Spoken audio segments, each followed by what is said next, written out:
Konami has possibly now just made a new staple card that you must play in every deck. Is that clickbait? Let's investigate. There can only be one winner, and you're looking at it. Let's go.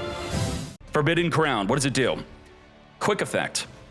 You can only activate one card with this card's name per turn, similar to the hard once per turn clause of Forbidden Droplet, but not Forbidden Chalice. Neither player can activate monster effects in response to this card's activation. Apply these effects to one face-up monster on the field until the end of this turn. Mind you, Forbidden Droplet cannot be used on a normal monster. This could be used on a normal monster if you want to. The monster's effects are negated. It cannot attack. It cannot be destroyed by battle or card effects. It is unaffected by other cards' activated effects except its own. It cannot be tributed. It cannot be used as a fusion, synchro, exceeds, or link material. So first off, I'd say, if you are a Rescue Ace player, you already know how good this card is, because this is very similar to a Rescue Ace card called Contain. Contain will negate a monster, and then that monster cannot be used as a fusion, synchro, exceeds, or link if you have a Rescue Ace Hydrant on the field. And whenever you have that, it goes off. That is usually a game-winning play. I believe so. Now, what's crazy about this can be used on a Moon of the Closed Heaven if you wanted to, and then the Moon of the Closed Heaven, if I could even find it. Where's this Link Moon? How many moons are there within their name? Genesis, of course, doesn't exist. There it is. It now cannot be used for a Requiem. You can use this on, for example, your own monster, a Cryptor. If you use this on your own Cryptor, it cannot be destroyed. It's unaffected by everything. It's negated, but it's not negated because part of its own effect is it cannot be negated. So you have an invincible Cryptor on the field that could still banish a card off the opponent's side if you use Forbidden Crown onto your own Cryptor.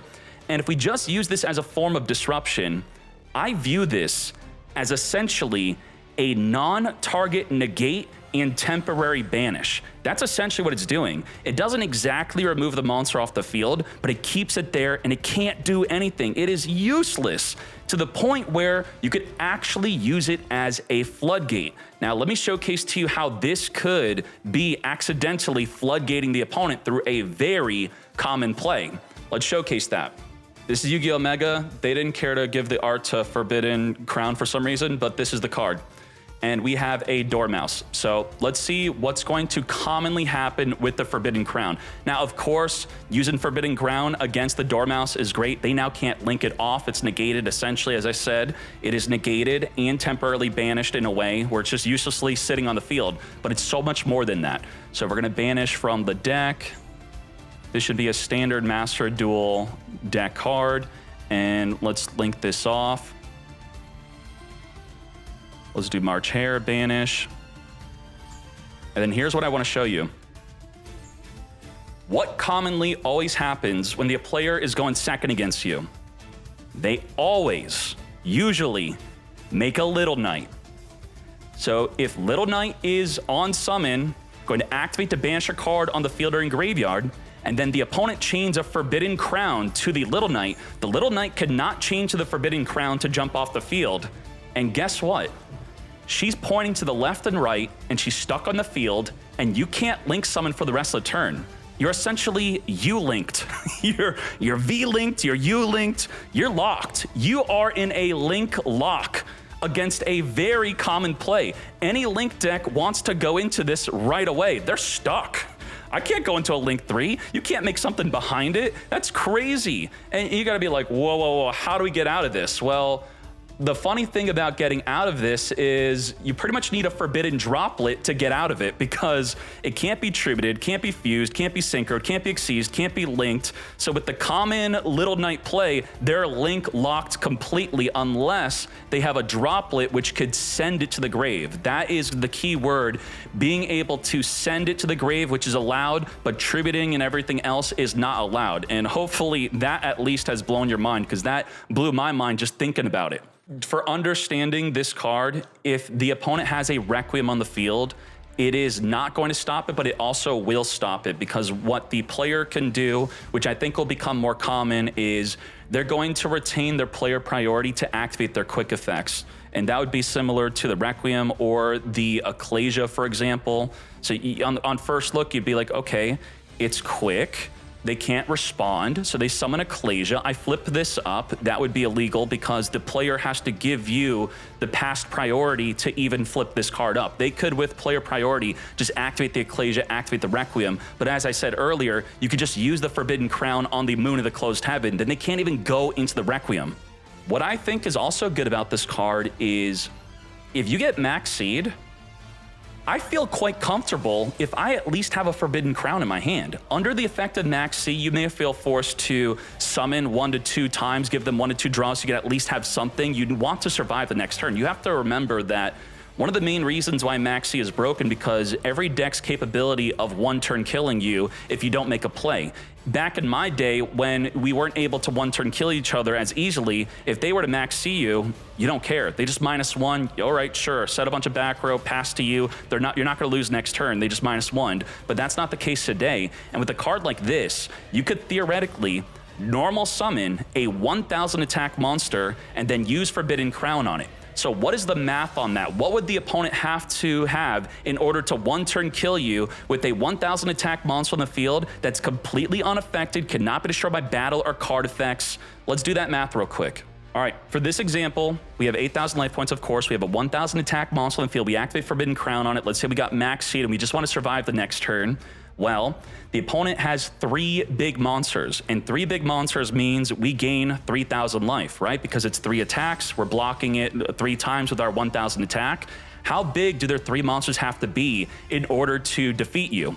You'd have to divide this number by 3, and now the average of those 3 monsters have to be 3,666 to even beat you, which is quite unreasonable. And if they have 4 monsters, so let's do the math on that, 8,000 plus 4 attacks, so that'd be 4,000 life, divided by 4. Across the board, they would need 4 bodies at 3,000 attack to even inflict lethal. So I'm just trying to showcase how resilient this card is against passing against a card like Fool Lost or Maxi, which I think will be, just for in its own right, that alone is why I'd want to be playing this.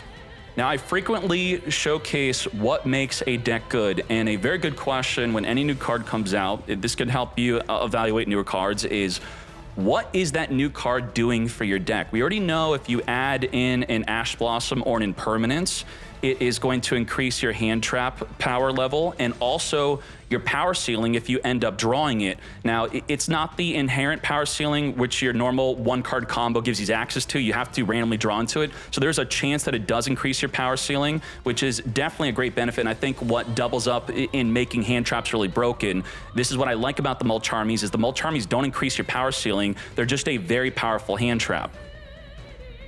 So if we look at Forbidden Crown, is Forbidden Crown a good board breaker compared to Droplet, which is a better board breaker? Straight up, if we were to arbitrarily add numbers to this, I would say Droplet gives you 1 point in the board break / hand trap category, and I would say Forbidden Crown gives you ½ a point. So right there, I do think Droplet is definitely better in terms of this, but we gotta at least give it something. Now, in the power ceiling category, I would say Droplet gives you 1 point. You're normally, if you're going to be using Droplet as a form of disruption, setting a turn 1, you are usually going to negate just 1 card. It's going to be a 1-for-1. And that's where I feel that the Forbidden Crown is super juiced up. I would give Forbidden Crown 2 points in the power ceiling, and I would give Droplet 1 point in comparison. So in total, that would be 2.5 versus Droplet being 2 points total if you wanted to just linearly add the points on top of each other on how good that card is. Because again, the Forbidden Crown is essentially a non-target negate and a non-target temporary banish. While they're not banished, they're just on the field, completely useless, can't be used for any other play. And as I showcased to you, it could also randomly be a Floodgate. What's very difficult against a Little Knight, which of course Forbidden Droplet could deal with, right? They summon a Little Knight, you Forbidden Droplet, you -1 a card to even Forbidden Droplet, and then they're going to very easily, especially in a Malice deck, they're going to link off the Little Knight into a Link 3, ability, or even go into an access code talker. But if you get to use your Forbidden Crown on a Little Knight in the extra monster zone, that's it. There is no more Link summoning for the rest of the turn. That's going to completely change how people play the game. If this card becomes prevalent enough, it's no longer safe to summon a Little Knight, which is insane. And then I would also give it to another category. I think that you can give it some points towards hand trap resilience and maxi Fool Loss resilience, because if they heavily disrupt your core combo, that if you have a Forbidden Crown, it is much safer to pass your turn essentially, and you'll very likely survive your turn, even on a small monster, as we use the example on a 1000 attack monster. Now, what if you're playing Bystials? Can you imagine? You summon a Bystial in defense position on the opponent's turn, and then you activate Forbidden Crown on it. That's it. You're not losing. You're going to take 0 damage. It's unaffected, cannot be destroyed by anything, can't be targeted by anything. If you try to target it, it's just unaffected. I think that comboing this up with Bystials especially is going to further give you a big boost in your board presence and reducing their ability to break your field. So I do think that this card, at minimum, it's got to at least be a 1 of. And you would have to look at a card. Now, I do say Droplet has a bit different usage because it is a better board breaker. I'm not going to be that crazy about this card and try to pretend that it's better in that category, but it's definitely better as a form of disruption. Now, this is, I would say, a big power creep on a card like Chalice. And you could say, no one's using Chalice. Well, I'm pretty sure this just won a YCS, so let's see that. You have to at least concede that at least one Chalice would be replaced with a Forbidden Crown, as Chalice does not have the downside of only one being activatable. That's pretty much the only real downside. And if we go on down here, let's see. First place of a YCS, Triff. So what does Triff think about Forbidden Crown? Would Triff say, in my YCS #1 deck that just happened last week, I would really not take a Chalice out for a Crown, and then being able to crown the opponent's Little Knight, completely shutting off their entire turn, no more Link summoning for you, and even if you want to protect your own big monster? I think another crazy thing is, it's probably not as good in this scenario if you wanted to activate Forbidden Crown on the Murakumo, because this deck is broken. You'd be able to chain the spell to the Forbidden Crown and then tribute it off, and then it would reborn back on the field. But if they did not have the prayers, if you're able to resolve a Crown onto something like this, it would be stuck on the field, it would be negated, it would then not be further able to be tributed off. But again, it's not a good example because the quick effect prayers could completely play around it. I think the biggest downside, again, is the fact that you can only activate one, and that's why I hesitate a bit to say that this is an automatic 3 of, but I would be shocked if at minimum every deck isn't at least playing one, for the reasons of boosting up your power ceiling, tiny board breaker, not a real one, and giving you, I think, good hand trap resilience and max C Fool Loss resilience to ensure you do not get one turn killed in the next turn. You're not forced to extend under a Fool Loss or max C, and those are all the reasons why I think this card is absolutely nuts.